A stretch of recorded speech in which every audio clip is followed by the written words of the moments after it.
बदायूं की दातागंज की सिपरा पाठक की राम जानकी वन गमन पद यात्रा पर शाकुशल वापसी के लिए बदायूं में जगह जगह यज्ञ हवन पूजा अर्चना की जा रही है।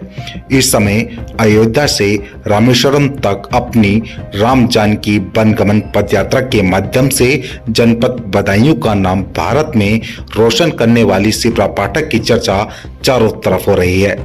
सादगी जीवन, हाथ में लाठी, संतों वाली वेशभूषा निश्चय ही एक विदुषी महिला बता रही हैं। सिपरा पाठक मूल रूप से बदायूं के दातागंज कस्बे की रहने वाली हैं।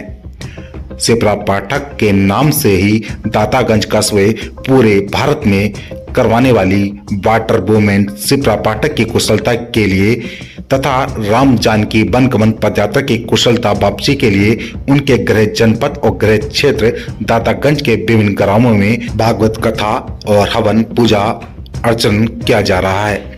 आपको बता दें, मूल रूप से दातागंज की रहने वाली सिपरा पाठक ने 27 नवंबर 2023 को ये यात्रा श्री राम नगरी अयोध्या से शुरू की। इस समय वह नासिक पहुंच गई हैं, जहां जहां भगवान श्री राम जानकी लक्ष्मण के साथ पैदल गए थे, वहां पहुंचकर वह पद यात्रा करेंगी। यह यात्रा उत्तर प्रदेश के अयोध्या से शुरू होकर मध्य प्रदेश, छत्तीसगढ़, महाराष्ट्र, कर्नाटक से होकर तमिलनाडु के रामेश्वरम पर समाप्त होगी।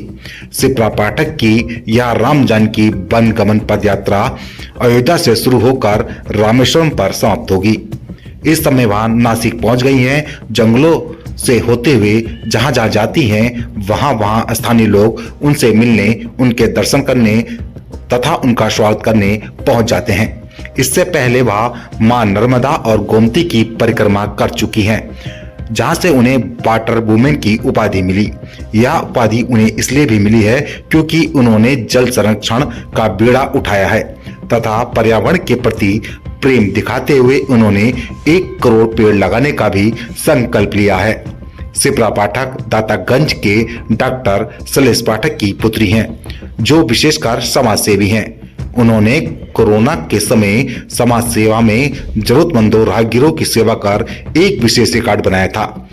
सिपरा पाठक की दादी मां संतोष कुमारी पाठक दातागंज विधानसभा से कई बार विधायक रही हैं। कुछ पर्यावरण समितियां हो, कुल मिलाकर कोरोना जैसी महामारी ने जो हमें ये समझाया है कि शुद्ध वायु शुद्ध जल अब पैसा देकर भी नहीं मिलेगा, तो क्यों ना जो चीज़ हमें ईश्वर से बिना पैसे के मिली हुई है उसको हम थोड़ा सा समय दें, थोड़ा सा सामर्थ्य दें, थोड़ा सा सृजन दें और भारत को राम जानकी वाला भारत बनाएं। राम जी 14 साल जिस मार्ग पर चले वनवास के दौरान, क्या वो भी आप एक्सप्लोर कर रहे हैं? मैं उसी मार्ग की यात्रा कर रही हूँ। आगे देखिए, राम जी जो अयोध्या से रामेश्वरम चले हैं, जिस मार्ग से वो चले हैं उसी का अनुसरण करते हुए, उनके पद चिन्हों को प्रणाम करते हुए ही मैं चल रही हूँ।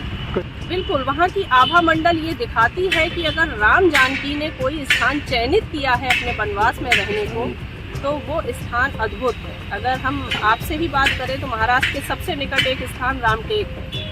आप बाकी किसी भी स्थान पर धार्मिकता से जाएंगे और रामटेक पर जाएंगे तो आपको वहाँ की ऊर्जा, वहाँ का स्पंदन, वहाँ की वायु एक अलग प्रकार से बहती हुई मिलेगी। तो राम जी के द्वारा चयन किए हुए स्थान ऊर्जा से भरे हुए आज भी हैं। हम पीछे चित्रकूट, श्रृंगेरपुर, अमरकंटक, नर्मदा के बहुत किनारों पर ऐसे बहुत से स्थान हैं, लक्ष्मण मंडवा, जिनका प्रणाम करते हुए आए हैं और पीछे रामटेक पे हमने दर्शन पूजन किया है।